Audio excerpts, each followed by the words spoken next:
श्री सद्गुरुदेव परमात्मने नमः। श्री रामचंद्राय नमः। आनंद वाणी इस पुस्तक से अब हम आपको कृपा के विषय में जो हनुमान प्रसाद पोद्दार जी ने संकलित किया है विचारों को, वो हम आपको उपदेश सुना रहे हैं।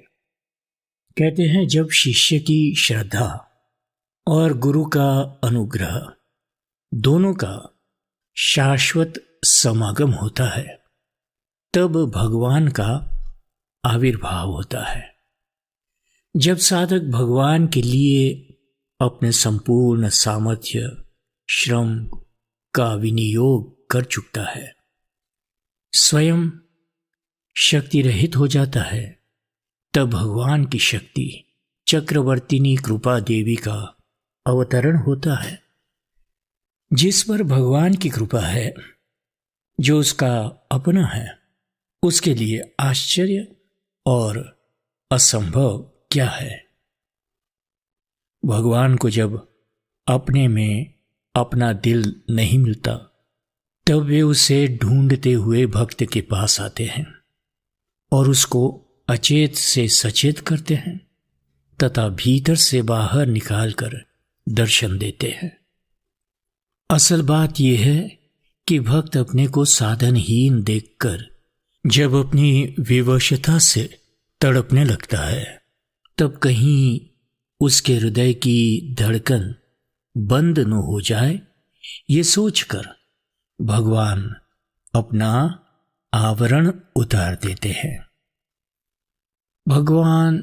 भगवान ही है।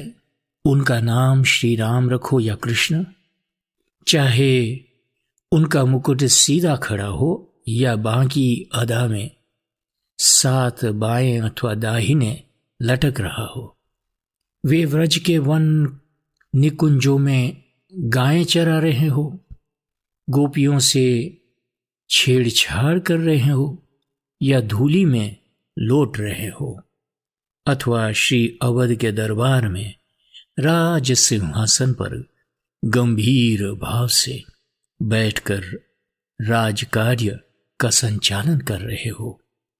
नाम, पोशाक, काम या गुणों के प्रकटीकरण के भेद से भगवान में भेद नहीं होता।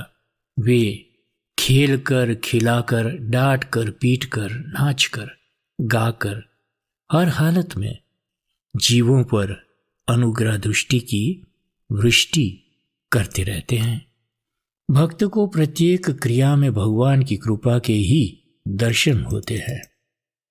भगवान की कृपा और प्रेम अहर्निश एक रस सब पर बरस रहे हैं।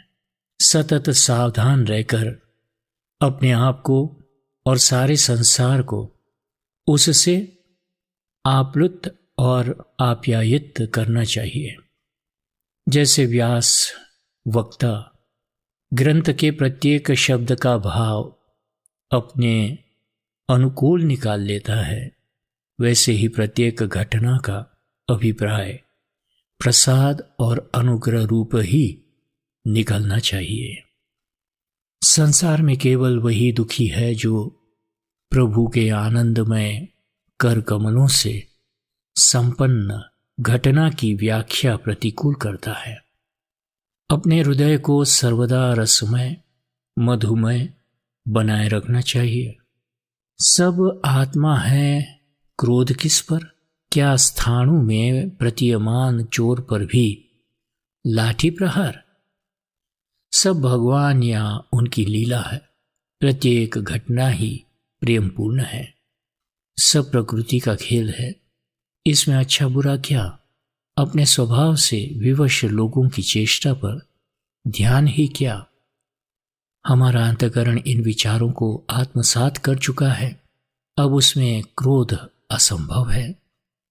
मैं जीवन भर अब भी कभी क्रोध नहीं करूंगा, ऐसा दृढ़ निश्चय है। अनुकूलता प्रतिकूलता के भाव अज्ञान मूलक है। ये क्रोध की नींव है। जो मेरे मन और शरीर के प्रतिकूल क्रिया करता है, वो मुझे उनसे ऊपर उठने की प्रेरणा देता है। जहाँ कोई निशाना लगाएगा मैं उससे ऊपर हूँ, या ये घटना इतनी महत्वपूर्ण है कि मैं अपने चित्त का प्रसाद खो दूँ।